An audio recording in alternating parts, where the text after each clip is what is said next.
Hello welcome to my channel. Good morning ಎಲ್ಲರಿಗೂ. ಎಲ್ಲರೂ ಹೇಗಿದ್ದೀರಿ? ನೀವೆಲ್ಲ ಚೆನ್ನಾಗಿದ್ದೀರಾ ಅಂತ ಭಾವಿಸ್ತಾ ನಾನು ಕೂಡ ತುಂಬ ಚೆನ್ನಾಗಿದ್ದೀನಿ. ಇವತ್ತು ನಾನು ನಿಪ್ಪಟ್ಟು ಮಾಡೋದು ಹೇಗೆ ಅಂತ ತೋರಿಸ್ಕೊಡ್ತಾ ಇದ್ದೀನಿ. ನೋಡೋಣ ಬನ್ನಿ. ಎಲ್ಲರ ಮನೇಲೂ ನಿಪ್ಪಟ್ಟು ಮಾಡ್ತೀರಾ, ಆದರೆ ನಾನು ಯಾವ ರೀತಿ ಮಾಡ್ತೀನಿ ಅನ್ನೋದನ್ನು ನಾನು ತೋರಿಸ್ಕೊಡ್ತೀನಿ. ನಾನು ಮಾಡೋ ರೀತಿ ನಿಮಗೇನಾದರೂ ಇಷ್ಟ ಆದರೆ ನೀವು ಕೂಡ ಇದನ್ನು ಮಾಡ್ಕೊಳ್ಳಿ. ಈಗ ಹಬ್ಬದ ಸೀಸನ್ ಸ್ಟಾರ್ಟ್ ಆಗ್ತಾಯಿದೆ. ಗೌರಿ ಗಣೇಶ, ಮಹಾಲಕ್ಷ್ಮಿ ಹಬ್ಬಕ್ಕೆಲ್ಲ ನಾವು ತಿಂಡಿಗಳನ್ನು ಮಾಡ್ತೀವಲ್ವ, ಹಾಗಾಗಿ ನಿಪ್ಪಟ್ಟು ರೆಸಿಪಿ ತೋರಿಸಿದ್ದೀನಿ. ನಿಮ್ಗೆ ಇಷ್ಟ ಆದರೆ ನೀವು ಕೂಡ ಮಾಡ್ಕೊಳ್ಳಿ. ಇದನ್ನು ಮಾಡೋದು ಹೇಗೆ ಅಂತ ನೋಡೋಣ ಬನ್ನಿ. ಫಸ್ಟ್ ನಾನು 1-2 ಬೌಲಷ್ಟು ಅಕ್ಕಿ ಹಿಟ್ಟನ್ನು ತೊಗೊಂಡಿದ್ದೀನಿ. ಮನೆಯಲ್ಲೇ ಅಕ್ಕಿ ತೊಳೆದು ನೆರಳಲ್ಲಿ ಒಣಗಿಸಿ ಮಿಲ್ ಮಾಡಿಸಿರೋಂಥದ್ದು.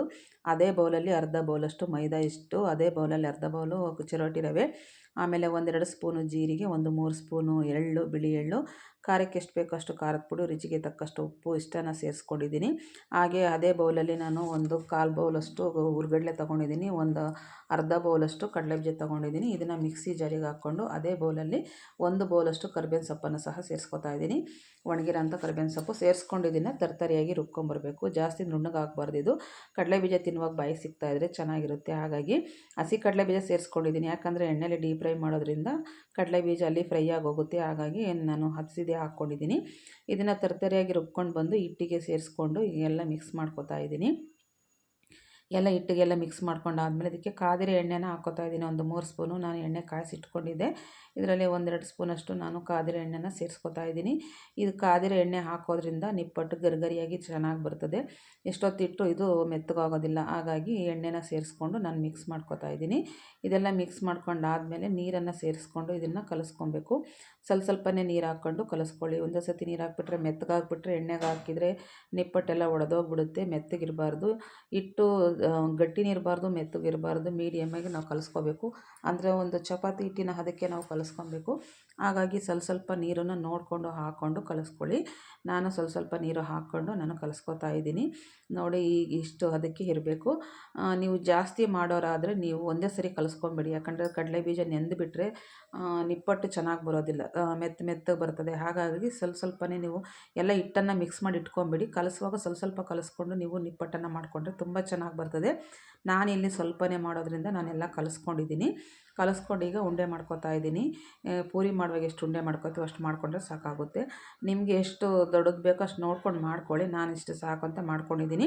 ಇದನ್ನು ನೀವು ಕೈಯಲ್ಲಾದ್ರೂ ತಟ್ಟಾಕ್ಬೋದು ಅಥವಾ ಎಣ್ಣೆ ಪೇಪರಲ್ಲಾದರೂ ಒತ್ತಿ ಹಾಕ್ಬೋದು. ಇಲ್ಲಾಂದರೆ ಫ್ರೆಶ್ ಇದ್ದರೆ ಫ್ರೆಶಲ್ಲೂ ಸಹ ಒತ್ತಿ ಹಾಕ್ಬೋದು. ನಿಮ್ಗೆ ಯಾವ ಥರ ಬೇಕೋ ಆ ಥರ ಮಾಡ್ಕೊಳ್ಳಿ.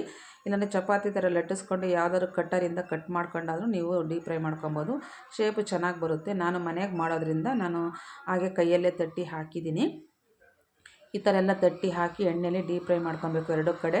ಇದು ಗೋಲ್ಡನ್ ಕಲರ್ ಬರೋವರೆಗೂ ಇದನ್ನು ಡೀಪ್ ಫ್ರೈ ಮಾಡ್ಕೊಬೇಕು. ಎಣ್ಣೆ ಜಾಸ್ತಿ ಕಾದಿರಬಾರ್ದು. ಮೀಡಿಯಮ್ ಎಣ್ಣೆ ಕಾಯಿಸ್ಕೊಂಡು ಮೀಡಿಯಮ್ ಉರಿ ಇಟ್ಕೊಂಡು ನಾವು ಇವನ್ನ ಎಲ್ಲನ ಡೀಪ್ ಫ್ರೈ ಮಾಡ್ಕೊಬೇಕು. ಜಾಸ್ತಿ ಎಣ್ಣೆ ಕಾದಿದ್ರೆ ಸೀದೋಗ್ಬಿಡ್ತದೆ, ಒಳಗಡೆ ಮೆತ್ತಗಿರುತ್ತೆ. ಹಾಗಾಗಿ ಕ್ರಿಸ್ಪಿಯಾಗಿ ಗರ್ಭರಿಯಾಗಿ ಬರುತ್ತೆ.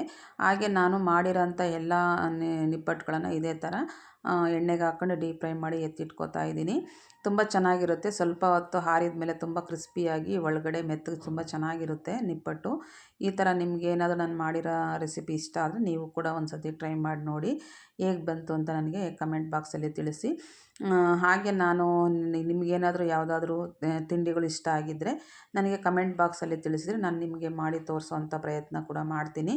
ನನ್ನ ಚಾನಲಲ್ಲಿ ಒಳ್ಳೊಳ್ಳೆ ರೆಸಿಪಿಗಳನ್ನು ಹಾಕಿದ್ದೀನಿ. ನೀವು ಒಂದು ಸತಿ ನನ್ನ ಚಾನಲನ್ನು ಚೆಕ್ ಮಾಡಿ. ನಿಮಗೇನಾದರೂ ಇಷ್ಟ ಆದರೆ ನನ್ನ ಚಾನಲ್ ಕೂಡ ನೀವು ಫಾಲೋ ಮಾಡ್ಕೊಳ್ಳಿ. ಹಾಗೆ ನನ್ನ ಚಾನಲನ್ನು ಯಾರೆಲ್ಲ ಸಬ್ಸ್ಕ್ರೈಬ್ ಆಗದೆ ನೋಡ್ತಾ ಇದ್ದೀರೋ ಎಲ್ಲರೂ ನನ್ನ ಚಾನಲ್ಗೆ ಸಬ್ಸ್ಕ್ರೈಬ್ ಆಗಿ ನನ್ನ ವೀಡಿಯೋಗಳಿಗೆ ಲೈಕ್ ಮಾಡಿ, ಶೇರ್ ಮಾಡಿ, ಸಪೋರ್ಟ್ ಮಾಡಿ. ನನ್ನ ಚಾನಲ್ ಇಷ್ಟ ಆದರೆ ನೀವು ಫ್ರೆಂಡ್ಸ್ ಆ್ಯಂಡ್ ರಿಲೇಟಿವ್ಸ್ಗೂ ಕೂಡ ಇದನ್ನು ಶೇರ್ ಮಾಡಿ.